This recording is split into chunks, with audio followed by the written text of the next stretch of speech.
各位观众、各位听众、各位网友、各位朋友，大家好，欢迎来到我的频道派 TV。今天是纽约时间2020年8月17号，星期一。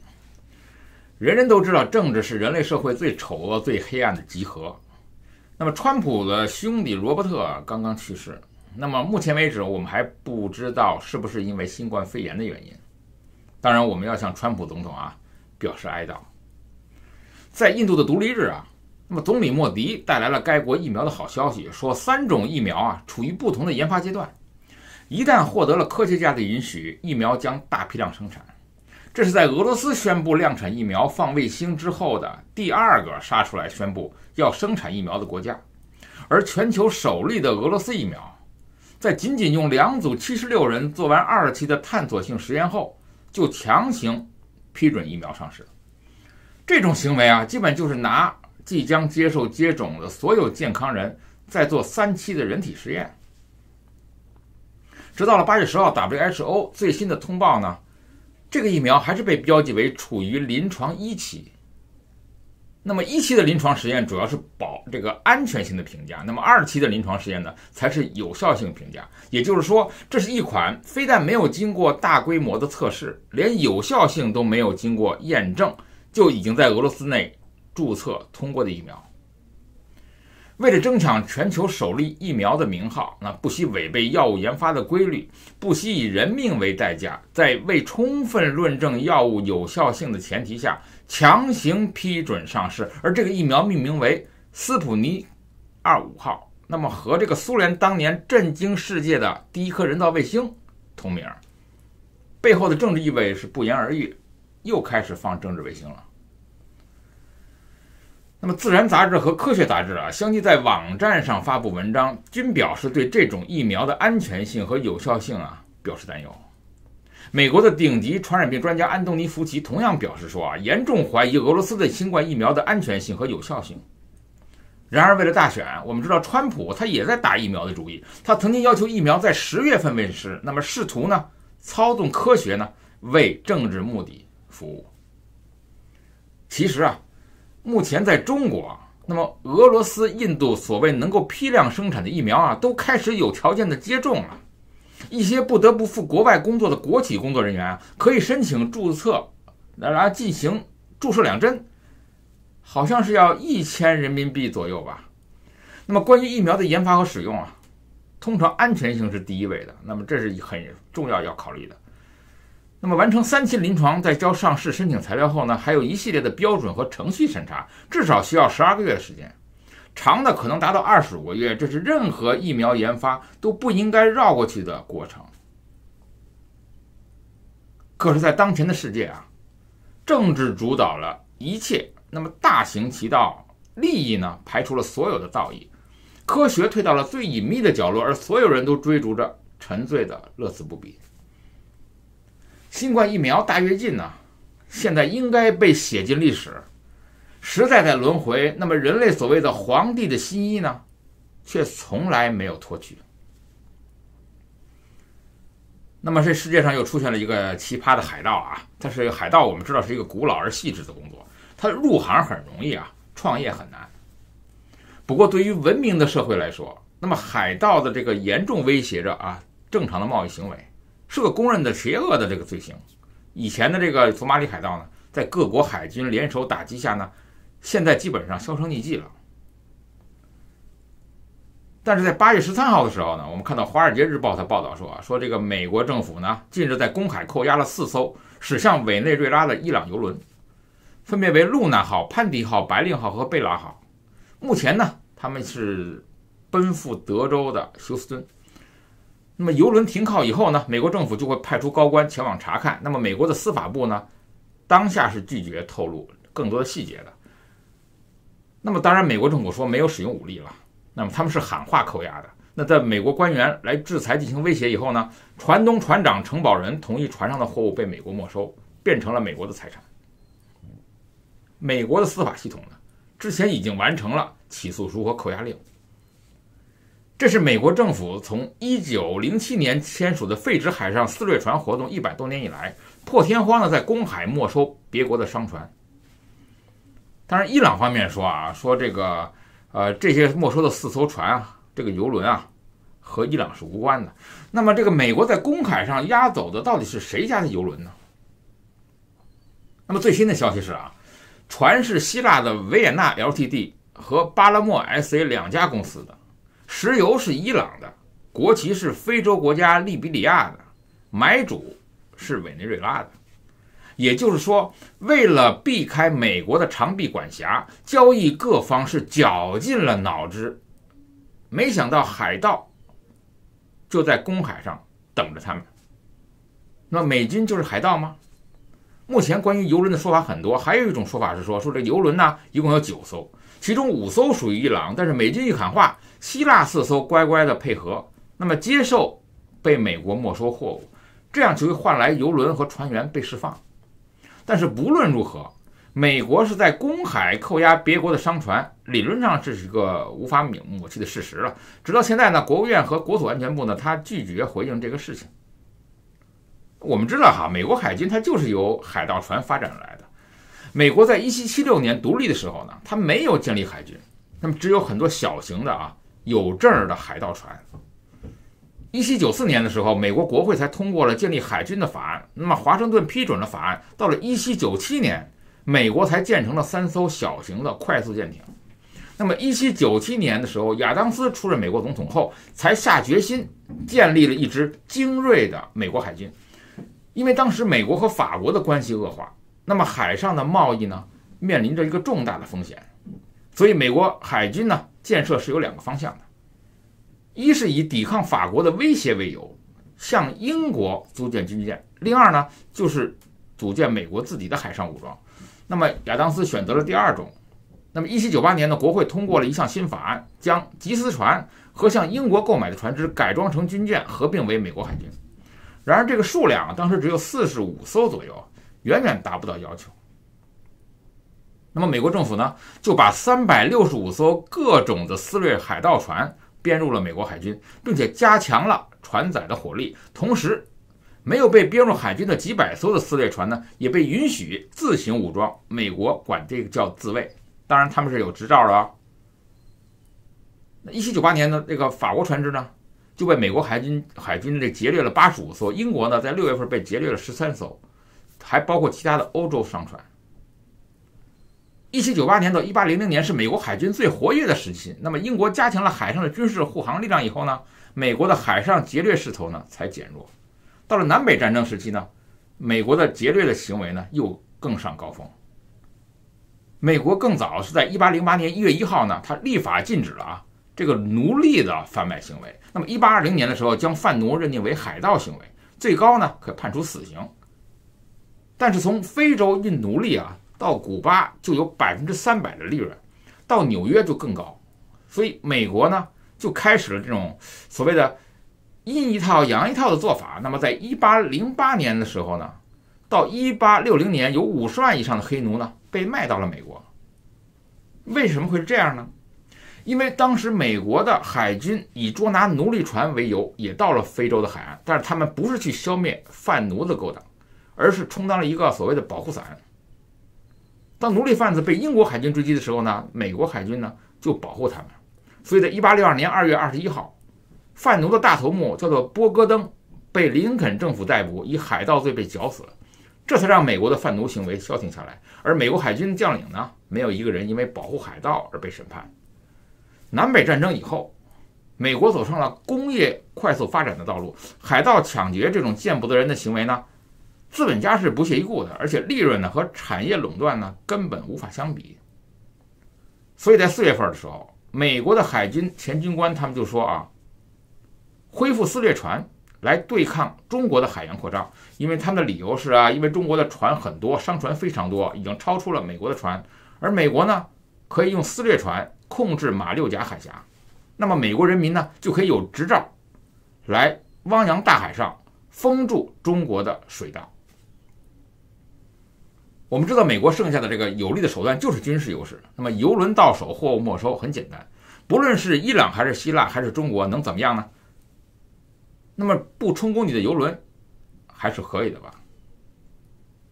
那么美国的官方海盗上线视野的时候呢，表面上世界上很危险，理论上是说只有大国才有海洋贸易的这个屏障，那么小国呢只能找靠山，根本就没有什么安全可言了。但是当然了，理论上你是要站队，是站在美国这边呢，还是站在非美国这边？但这次我建议中国当局呢，还是要参加国际法庭，不要像上次这个黄岩岛这个判决一样，不出庭不参加，最终结果吃哑巴亏。那么如果一旦马六甲海峡上出现相似的情况，希望中国呢能够安静下来，用法律的武器来保护自己。我们知道哈，这个人工智能啊，所谓的这种人工演算和推送啊，老是推送同一类型的内容给你看，而你不感兴趣的呢，你会发现逐渐就消失在你的荧幕里了。看似好像你在阅读一个互联网的信息啊，那么其实信息本身呢是后台经过甄选，优先推你愿意看的内容，吸引你的注意力，产生流量，获得利益。所以当下人们在观看互联网的时候，久而久之，你的手机上的资讯呢逐渐雷同，人工的智能后台逐渐的投你所好，让你沉迷在自己喜欢的世界中。这就是当下互联网企业明白人性的需求，专门通过了大数据算法分析用户的喜好，越沉迷于互联网就越容易被人工智能算计，所以你的视野和认知就被局限在一个非常狭窄的一个范围内。这个上一次的美国总统大选里面，让人大跌眼镜的就是川普当选，情况也是类似，当时的情况就是这样的。我们知道美国的东西海岸所谓的发达地区的高校师生、互联网巨头、金融界、演艺界、科技界所代表的精英人士，基本上都认为希拉里会赢，在他们看来，川普是个奸商，提不上筷子。而中部的大平原的农场主啊，五大湖区的产业工人基本上都认为川普稳赢。他们认为，像希拉里这样的谎话连篇的老政客，怎么可能会受到美国人的欢迎呢？结果，川普大获全胜，东西岸的精英们全都僵了，全都傻了。美国的农民和产业工人，他们预测的川普胜选，就是因为他们没有过度使用互联网。他们呢，活在了现实世界很久了，没有失去对真实世界的感知能力。他们获知外界的信息呢，就是多元的，是可以选的，是自主获得的。而精英阶层的误判，就是因为他们过度依赖互联网的投喂的信息。所以当沉浸在川普是个大骗子的日常之中，却忘了他是一个精明的商人，是一个掌管世界最强国的民选总统，他有着自己能力和手段，绝非昏庸无能之辈。所以当川普第一次当选美国总统的时候，整个世界都很意外，因为只要互联网产业高度发达的地区，从互联网看见的都是网民自己的使用偏好，并且已经脱离了真实情况。所以如果下一届啊，大家注意啊，如果是美国总统大选还是川普连任，千万不要意外，因为那可能就是真实的世界，真实的美国，真实的川普，只是人们被自己的茧房蒙蔽了。当下我们从手机看到的世界，已经不再是真实的全貌，而是一个所谓的局部的偏好。所以当中国高呼 GDP 赶超美国的时候，你忘了 GDP 中啊房地产中的贡献率，你拿着水泥砖头在和美国的高科技的产业拼产值。你当中国沾沾自喜拥有大杀器的时候，你可能忽略了，那么中国在以前前所未有的这个速度呢在被孤立。你放眼望去，全世界到底有几个朋友呢？所以偶尔请你放下手机，认真的生活。当你喜欢正能量的时候，你的手机上充满了见义勇为、治病救人、精准扶贫，而不再能看到那些让你压抑的黑暗的事件。当你沉迷于网红直播的时候呢，你吹拉弹唱喜欢的时候呢，你将无法理解那些制造业凋零背后的惨淡经营和失业人口。当你坐在写字楼喝咖啡品味事业蓬勃发展的时候，你可能不知道一个装修公司的水电工的工资高过普通本科的毕业生，这所带来的这个年轻劳动力的闲置，产业工人他们锐减的这种尴尬。当你热爱美食收看吃播，逐渐的就发现祖国繁荣富强，人们生活在丰衣足食之中，而不知道上半年耕地受灾面积的真实情况。请记住，这个世界没那么好，也没那么糟糕，需要全面看待世界和我们的周遭。突然推出了数字货币，这个数字货币啊，表面上看是个新鲜的东西，是个好东西。当然，很多人可能还不明白数字货币到底指的是什么。那么和传统的纸币和支付宝有什么差别呢？我这边呢给大家普及一下。第一点啊，这个数字货币和纸币作用完全一样的。数字货币就是数字化的人民币，或者干脆叫做电子版的人民币，它就是现钞。它有不同的面值，比如说也有100元的，也有1元的，有很多张数，也可以分开。就相当于啊，你把这个口袋里的钱呢放到了手机里。那么第二点，在存储上，以前啊，我们是把自己的纸币啊放在钱包里，买东西的时候呢就拿出来。而数字货币呢也需要一个钱包，它就是在你的手机上啊下载一个数字货币钱包的这个 apps 叫 APP， 还有支付宝和这个微信需要联网才能支付是不同的。数字货币的支付呢，它不需要网络，就算双方手机断网，只要你的手机里装有数字货币钱包，你可以通过2个手机碰一碰的方式交易支付。第三点，微信和支付宝呢是第三方的支付手段，最终的结算呢还必须以绑定银行账户为基础，最后支付结算的依然是银行账户里面的人民币。但是数字货币呢不需要对应的银行账户，它本质上就是你的电子钱包，和你放在口袋里的钱包是一样的功能，只要手机有电就可以支付。当然了，如果手机没电也不行，这就是一个弊端。第四点，在流通的过程中啊，电子货币是没有假币，没有磨损，不会折旧，央行就可以监控货币的流向，而这些功能的这个纸币是没有的。我们知道纸币是在磨损到一定程度后呢会回收，那再重新印刷新钱投放市场，但是数字货币不存在这样的问题，理论上是一劳永逸的。还有就是你在现实中啊，你用纸币交易，你在哪吃了顿饭，你在哪个小店买了件衣服，那么央行是查不出来。但是如果你用数字货币支付，全都可以根据记录查出来，一目了然。那么第五点，在货币层级上来说呢，支付宝、微信等这些电子货币属于 M2， 是属于居民存款的一种，是阿里巴巴和腾讯集团呢在为你的钱背书，而数字货币呢属于流通中的货币，属于 M0。那么第六点，在没有回收纸币的前提下，大量发行数字本身就是一种印钞票的行为。那么在国际贸易清算时候，那么如果你不通过 SWIFT， 你才可能打破这种垄断吗？所以有的人在想，那么推行这种数字货币呢，是不是中国政府想跳过美国的 SWIFT 系统呢？那么理论上说啊，你是可以这么做的。那么前提在于人民币必须国际化。换句话说，如果我们在海外，我们有这个微信啊、支付宝啊，我们接收人民币，但是问题是在海外是不可以使用人民币的，所以真正的人民币到了海外是没有用处的，或者说用处很少的，除了在一些中国城的地区使用。所以呢，如果说你想削减美元的这个主要地位呢，使用当下的数字货币呢，还是不现实。那么数字人民币呢，如果你想来挑战美元的地位，你想不通过 SWIFT 系统，那么你想借鉴了区块链的一些核心技术，你想智能合约用这种非对称加密等等，那么所谓的这个加密货币呢，是有一种天然的无国界的属性啊，比如说比特币的啊，那么在不同的国家呢，也可以通过数字货币给转账，而不需要通过 SWIFT。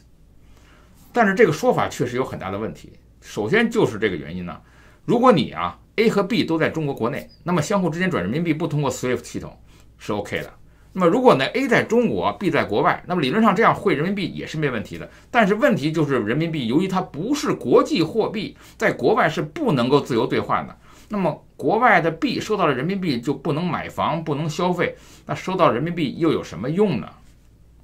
那么这就和 A 转账给 B 国内的银联卡是没区别了。只有在中国城人民币才可以用，那么而且也不是普遍的使用。所以我们注意到欧元、日元它也在搞数字货币，那是因为海外的人呢，他收到了欧元、日元呢，就可以自由兑换成美元，而收到了人民币就不能兑换成外币。那么没有国际信用啊，才是人民币的关键。那么不是国际货币呢，是人民币受制于美元的系统的根本。所以就算是你想尽办法绕过了 SWIFT 系统，也是白搭，因为人民币在海外就不太有价值。再说，如果美国现在有这个干净网络的行为，那么推行下来的话，未来人民币数字钱包 APP 可能都不让美国下载，而且美国海底光缆电缆将全部和中国脱钩。那么网络都物理性切断了，你怎么联网转人民币呢？所以推行数字货币的第二个目的呢，叫做释放印钞权。这一点呢倒有可能。那么解放印钞权呢，那么人民币呢，那么印钞是可以理解的嘛，纸币是有印刷成本的，不管你是防伪技术啊、材料啊、印钞厂的运营呢，还有旧币的回收啊，成本不低。2016年的时候啊，美联储它用于造币和流通的总预算呢是7.37亿美元，也是不小的一笔钱。所以第三个目的呢是限制洗钱和资本外流，这是有可能的。那么你说印钞是凶猛啊，你说这个100万亿的 GDP， 你印了200万亿的 M2， 完全有可能。当然了，这个明显的是外汇储备呢是在这个中国的经济循环中呢是非常重要的，不能有闪失。这就是为什么和美国脱钩的底气呢是不足的，因为中国的美元是不够的。那么一旦通货膨胀起来了，那么对外汇这个储备的冲击呢非常大，尤其是一些呢灰色资金，比如说不能见光的这些贪污的钱。如果你贪官把大量的钱放在屋子里堆得跟山高，但是它没有进入这个流通系统，实际上对通货膨胀的这个冲击是不大的。但是一旦你花啊，就会出现很大问题。那么当然第四个目的就是反腐反贪污了啊。我们知道数字货币呢，这可以追查到啊你的每一分钱的流向，你是吃饭了还是买衣服了，或者是你去了发廊洗浴中心消费了，可以追查。而这些在纸币的时代是不可能的，很少有人能够追查到纸币的这个流通链条，但是数字货币一目了然，那么当然让贪官是无所遁形，不敢犯罪了。所以你只要有任何违法犯罪的行为呢，都可能被记录在案，那么你的个人信息和不良记录呢，就和你的数字钱包捆绑起来了。所以我们总结一下，数字人民币是什么，到底是怎么用？简单而言，数字人民币就是纸钞的数字化替代，它有一个英文名叫做 DCEP， 叫做 Digital Currency Electronic Payment， 就叫做数字货币和电子支付工具。那么数字人民币它保持了现钞的属性和这个很重要的一个流通属性，那么满足了这种便携的和匿名的需求。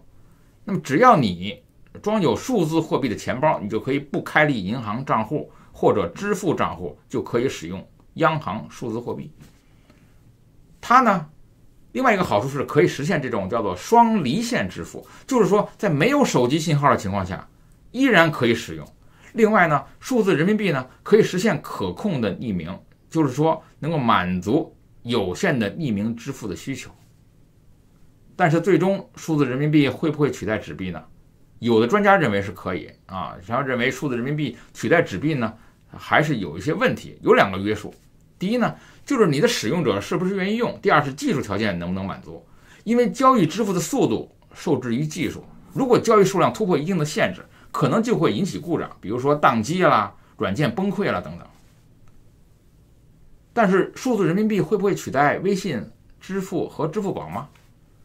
从表面上看，这个中央银行的数字货币和法定货币呢，而这个微信支付呢，它只是一种支付方式。那么数字货币的效率完全不是微信支付和支付宝能够相提并论的。那么从用户的视角来看呢，数字货币使用的范围更广，具有无限的法偿性，可以强制性，而其他支付手段呢没有这个功能。所以从根本上来说，双方就不存在所谓的什么取代和不取代一说。但是最大的问题是啊，这个数字人民币它的居心是如何？那么美国现在是高度警惕的。那么如果一旦美国采用清网行动，那么所有的你用数字人民币的这个 APP 不可以使用，基本上中国只能让数字人民币内循环了。派 TV 欢迎订阅，我们明天见。